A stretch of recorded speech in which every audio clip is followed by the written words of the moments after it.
For most of the 20th century, the dominant theory of personal wealth creation followed a linear and widely accepted formula. Education led to employment. Employment produced stable income. Income, if managed, with discipline translated into savings, and savings eventually produced security. This model was not merely economic, it was cultural. It shaped institutions, public policy, and individual life decisions. For decades, it functioned adequately within a specific set of economic conditions. Those conditions no longer exist.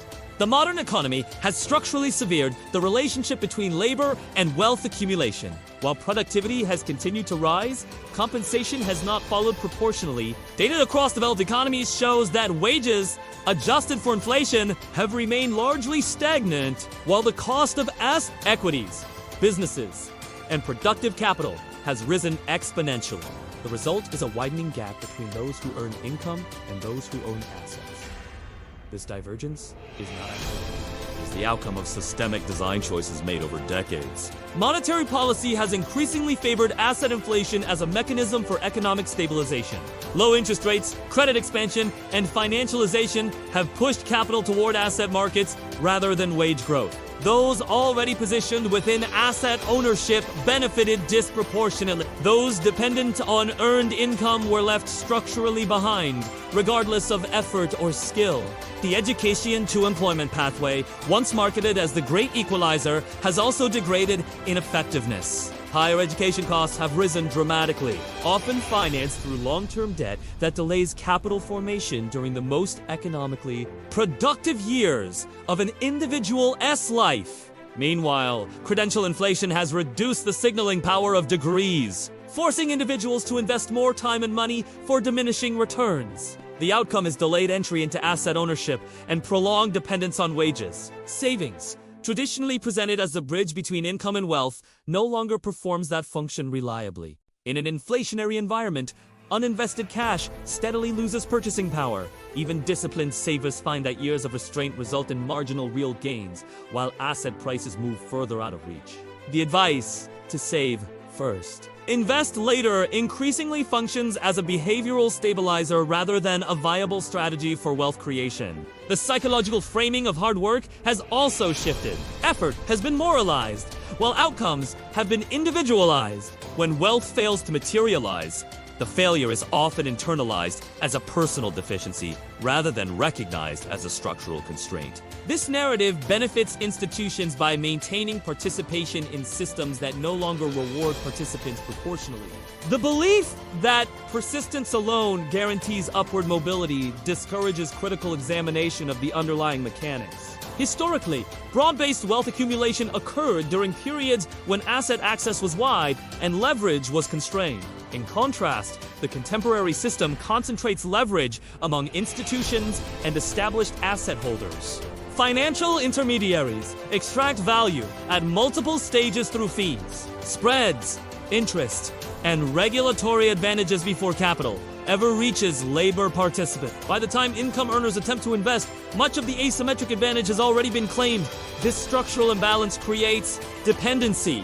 Individuals reliant solely on wages remain exposed to external shocks, layoffs, inflation, policy shifts, and technological displacement. Ownership, by contrast, provides insulation. It generates optionality, bargaining power, and resilience. The modern economy increasingly rewards those who control systems rather than those who operate within them. The failure of the traditional wealth model is not a temporary distortion. It reflects a deeper transition from an industrial economy where labor was scarce and capital was constrained, to a financialized economy where capital is abundant and selectively allocated. In this environment, following legacy rules produces predictable outcomes, and those outcomes increasingly exclude wealth formation for the majority. Understanding this failure is the necessary starting point. Wealth, under modern conditions, is not the byproduct of obedience to outdated formulas. It is the result of structural positioning. Without recognizing why the old model no longer works, any attempt to build wealth from scratch will default to strategies optimized for a world that has already disappeared. Have you ever wondered what actually happens when you tap your card to buy a coffee? It feels instant, right? But behind that, Simple Tap is a mind-boggling global dance of money, a massive network that moves trillions of dollars every single day. And it's not just about cash in a vault. We're talking about digital ones and zeros zipping across oceans in the blink of an eye. So, how does it all work? Let's break down the secret life of your money and how it travels the world. First, let's get one thing straight. Most of the money in the world isn't physical cash. It's digital. It exists as records in bank computers. When you send money to a friend overseas or buy something from an international website, you're not shipping a box of bills. You're just telling your bank to update its records. Your bank then communicates with the other bank to do the same. This happens through a secure messaging system called SWIFT. Think of SWIFT as the global postman for banks. It doesn't move the actual money, but it carries the instructions, the, who, what, where, and how much, telling banks where to send the funds. Over 11,000 financial institutions in more than 200 countries use SWIFT, sending tens of millions of these messages every single day. But wait! If SWIFT is just the messenger, who actually moves the money? This is where correspondent banks come in. Imagine you want to send money from your bank in the US to a small local bank in Thailand. Your US bank probably doesn't have a direct relationship with that small Thai bank. So, it finds a big international banca correspondent, bank that has accounts with both. Your bank sends the money to this middleman bank, which then transfers it to the final destination. This can sometimes involve a chain of several correspondent banks, which is why international transfers can take a few days and cost a bit more. Each bank in the chain takes a small fee for its service. Now, let's zoom out to the really big picture. Central banks. These are the bosses of the banking world, like the Federal Reserve in the US or the European Central Bank. They manage a country's currency and money supply. When large commercial banks need to settle huge transactions between themselves, they often do it through their accounts at the central bank. This is called a real-time gross settlement system, or RTGs. It's like a super exclusive, high-sped lane for the biggest financial players, ensuring that massive sums of money move instantly and securely.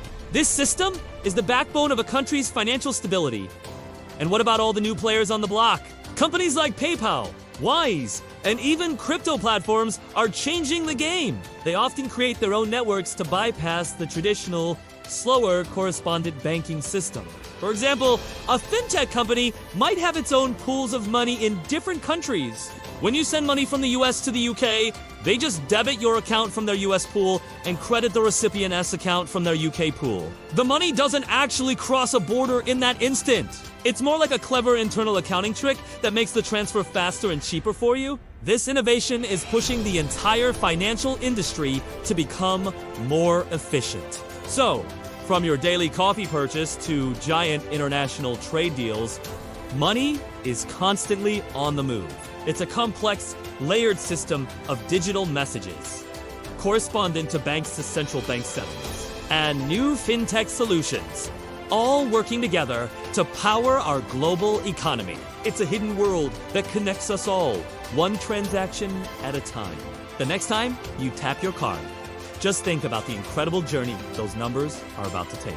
The recognition that global economic systems are structured, asymmetrical, and institutionally biased often leads to a false conclusion that individual action is largely irrelevant. This interpretation is understandable, but incomplete. While individuals do not control the system, they are not powerless within it. The distinction that matters is not control versus submission, but passive participation versus strategic positioning. Every economic system operates within constraints. Governments, corporations, and financial institutions exert influence through scale, regulation, and capital access. Individuals, by comparison, operate with limited leverage.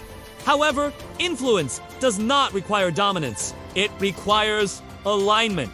Those who understand the boundaries of the system can operate within them deliberately, choosing positions that amplify upside and limit exposure to structural risks. The most common error made by individuals is confusing income security with economic resilience. Stable employment provides predictability, but predictability is not predictable. Wage-based income is inherently fragile, dependent on external demand, organizational stability, and policy conditions. When disruptions occur, technological shifts, financial contractions, or regulatory changes, income streams can be interrupted without warning.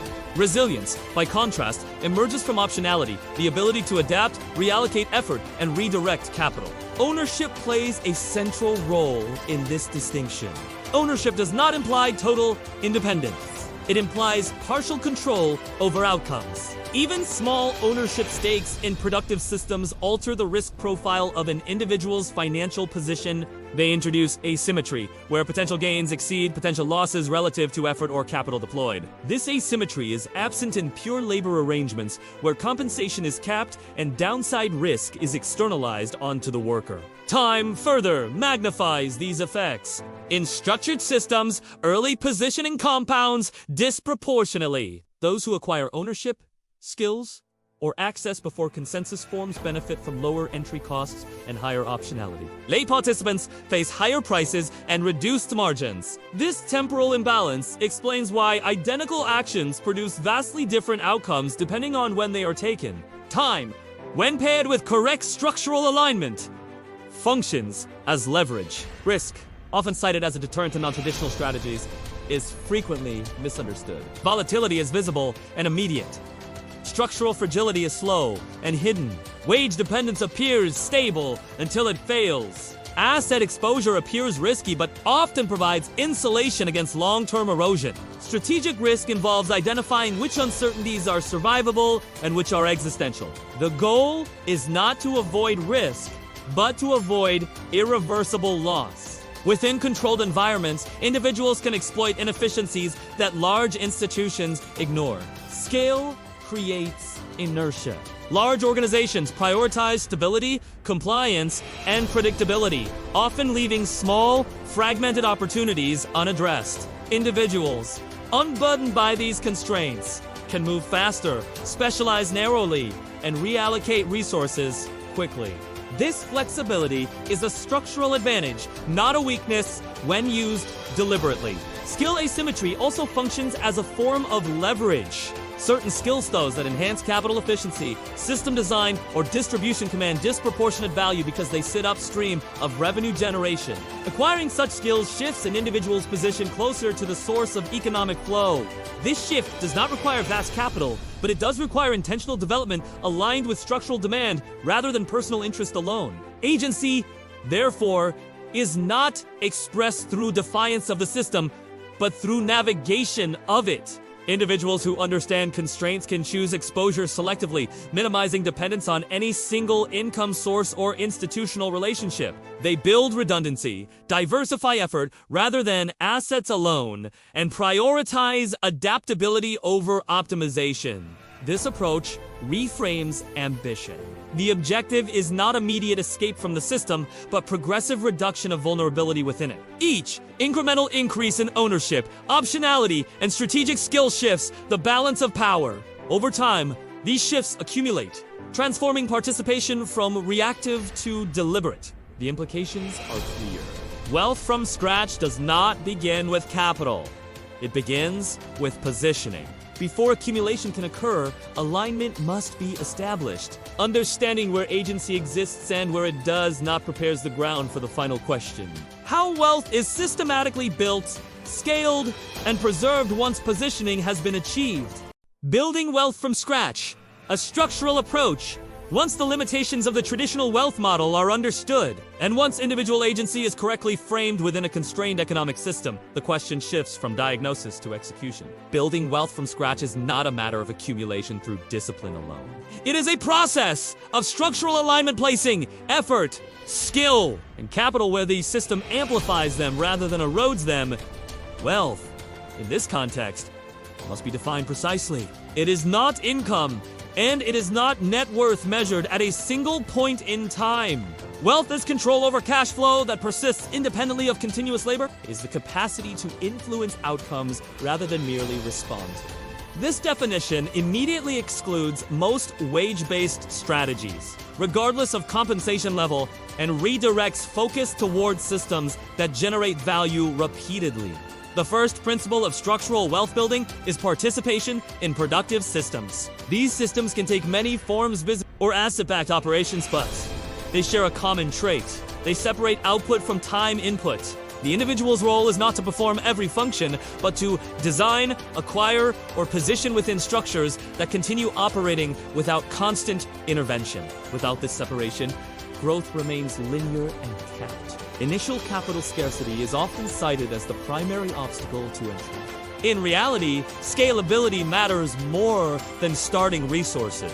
Systems that can expand without proportional increases in cost allow small amounts of capital, when reinvested correctly, to compound.